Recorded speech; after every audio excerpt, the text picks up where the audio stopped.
Welcome to the Winner's Tackle Box, brought to you by Academy Sports and Outdoors. I'm Kenneth Grover.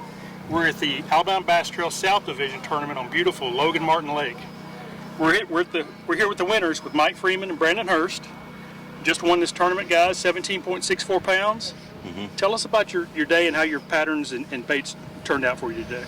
You know, we started this morning flipping docks. First cast was flipping docks. Okay. We knew there had been a decent sass pump going on, and it was still trying to this morning, even though it was cold. Matter of fact, one of the fish we weighed in come off of, they were flicking around the docks when I caught it. So. Right. Well, you know, we heard some chatter before this tournament started. The guys couldn't figure out where the fish were in this stage. Right. Are they still spawning, or is it still pre-spawn, post-spawn? We've had some strange weather in this area.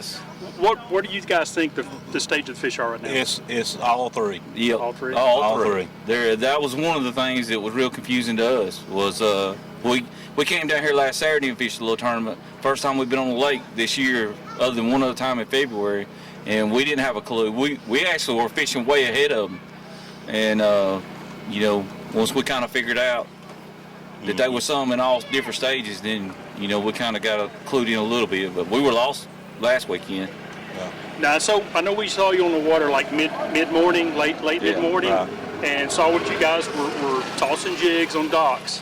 And I think you told me that's pretty much what you did most of the day. Yep. Was there any particular area you were focusing on, or were you guys just trying to cover as much water as you could? We caught them anywhere from a foot to 10 foot. Yeah. Okay. We just try to flip as many piers as we can flip in a day. Was there any particular area of the lake that seemed to be a key to you? From Stinley Bridge to the dam. Yeah, pretty much. Okay, so pretty decent area then. Yeah. You guys just covered a lot of water. Right. And you have to have that much. You have to have a lot of stuff down here now because there's so many people. You know, you'll go to fish something, and like we've caught so many fish down here over the years that, you know, we might just want to flip one dock on a string of docks. You know, and a lot of times you can't. Right. Because there's somebody on it. So, you know, sometimes we'll just get in the area. Depending on, like, when you seen us today, there was hardly nobody down there, so we kind of had that down there too. So we just was fishing, and we caught, you know, several fish down there this morning. Matter of fact, we caught 5 fish out of that pocket. You seen us. Right. Yeah. And we almost wish we'd have stayed down in that area, because once we come back up this way, we got, you know, into traffic and started running into boats. And for some reason, I don't know why, we just wasn't around that many boats. Right. Now, I also noticed that, I don't know, 9:30, 10 o'clock, the wind really picked up. It did. Did that really affect you in your decision making, or where you stopped or where you didn't? It made us cuss a few times. Because it hampered the. I mean, you know, when you get wind and waves, it hampers dog fishing. You know, it hampers your effectiveness. Right. But you guys were really skipping that bait as far into that dock as you could to make sure you got in the shade. Yeah, because they'll tote way back under them. So. Right. Tell us a little bit about the bait you use and the rods and reels that you use with this technique.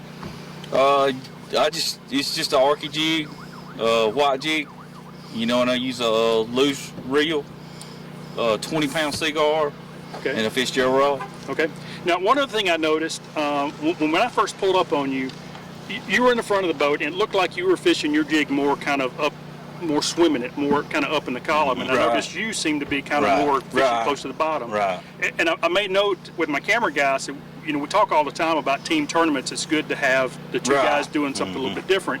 You obviously keyed on the white jig was key to you, so you wanted to stick with the white jig, but I thought it was pretty neat that you were actually, you got to the dock first, so you were looking for the aggressive fish. You were coming in behind him looking for maybe that fish that wasn't aggressive enough to hit his jig. That's right. I thought that was really a good way for you guys to work as a team. It does. It works good, because like I say, even though we'll pitch the same color a lot of times, and we'll do it with different colors. I mean, there's times when they won't bite that one, you know, and it just depends on how the fish are setting. But he and I just fish well together. So, congratulations, guys! It's a great win, folks. Before you head out on your next trip, be sure to stop by Academy Sports and Outdoors, where you'll find this gear and more.